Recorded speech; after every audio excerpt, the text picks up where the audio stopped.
Live on 2K Sports, it's time for NBA action. This is Kevin Harlan with Clark Kellogg and Greg Anthony. And joining us in a bit later from the sidelines, Doris Burke. We'll see Utah and Houston. Boys, my time. And so off the tip, it's Utah. And checking out Utah's opening lineup, we've got Hayward. Rudy Gobert is out there with Favors. Then it's Shelvin Mack. And it's Hood in at the shooting guard position. That was some slick passing from Harden on that one. Just call him the beard. James Harden, not just iconic, but also entering the conversation for the best player in the NBA. For three, Hayward, and the basket good. Hayward's got his first bucket of the game, and he's on the board for three. And how about that for a response? Well, it sounded as though, or at least it looked as though it sounded like, we'll give you a three, and then we'll take it right back. Now, here is Harden. Ariza has the open look. Kept alive. Howard. And foul called as he misses. He'll go to the line and shoot two. It's going to go on Gordon Hayward. Nice work to get it inside and draw the contact. Exactly. The defense determined not to allow the easy layup right there. They'll settle for making him earn the free throws. And speaking of Harden and being the best, he'd certainly tell you so. He referred to himself as the best all-around player in the league. What do you think? And I think he's right in that category. A lot of people laughed him off when he said that, but he's been a legitimate MVP candidate. His defense has gotten better, and obviously his offensive game is off the charts.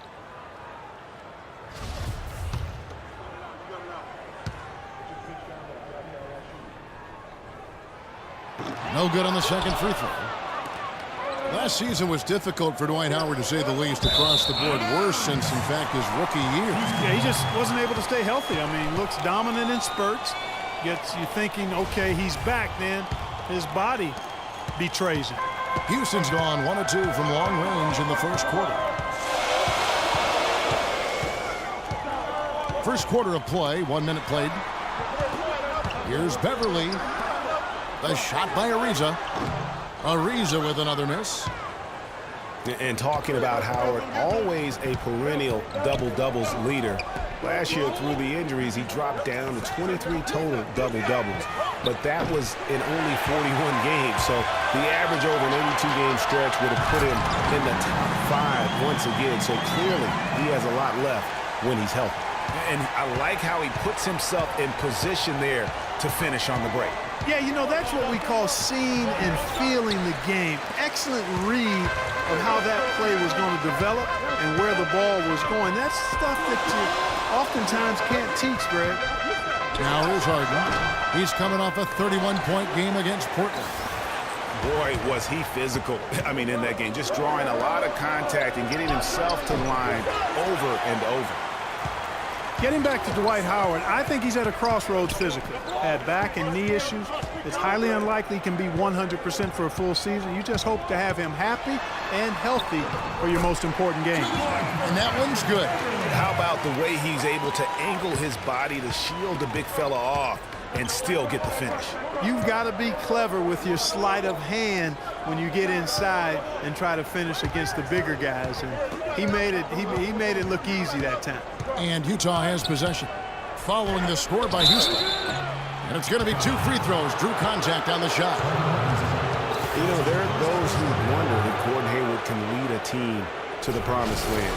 However, as just a sophomore, he led a non-powerhouse college to a championship game. So, in fact, they were just 1 basket away from winning it all.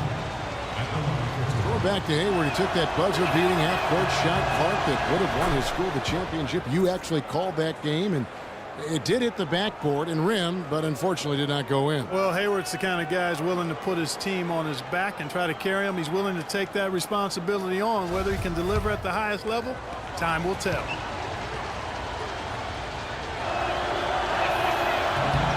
Hayward hits them both. And, you know, Gordon Hayward was involved in one of the more fascinating NBA draft stories. It started after his father confirmed that Gordon would submit his name to the draft, but would not immediately hire an agent. Yeah, reportedly, Dad created a highly detailed 2-page questionnaire that he gave prospective agents, which is not something that's typical. Here's Gobert, following the score by Trevor Ariza. Favors with the screen. Here's Hood. Loses his man off the screen and lays it up and in.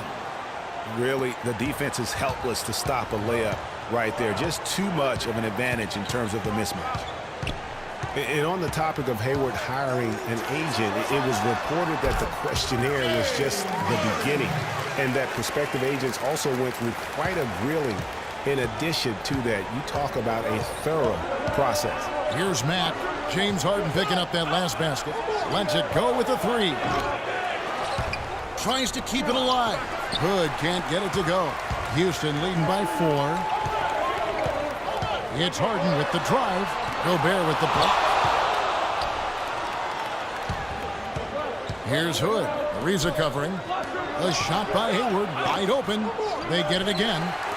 For Houston, they've gone 5 of 9 from the field here in the first. Beverly dishes to Beasley. He kicks it to Harden. Wants to get it to Beasley and does. That's good from Ariza on the assist by Beasley. 8 points for Trevor Ariza. You know, back to Hayward, obviously his first NBA contract was subject to the rookie wage scale, but his second contract, 4-year max deal. So whatever the Haywards have done as far as agent vetting, it's paid off. Here's Hood. He's coming off a 16-point game against New Orleans. But it didn't deter him from attacking defensively. His pressure was terrific. He also got 3 steals in that game. Man, can you always depend on him or what to lead you to the right place with that pass? Money. And Matt kicks to Favors. 3-pointer, Hayward. Another miss by Utah. And this quarter, he has clearly been off the mark.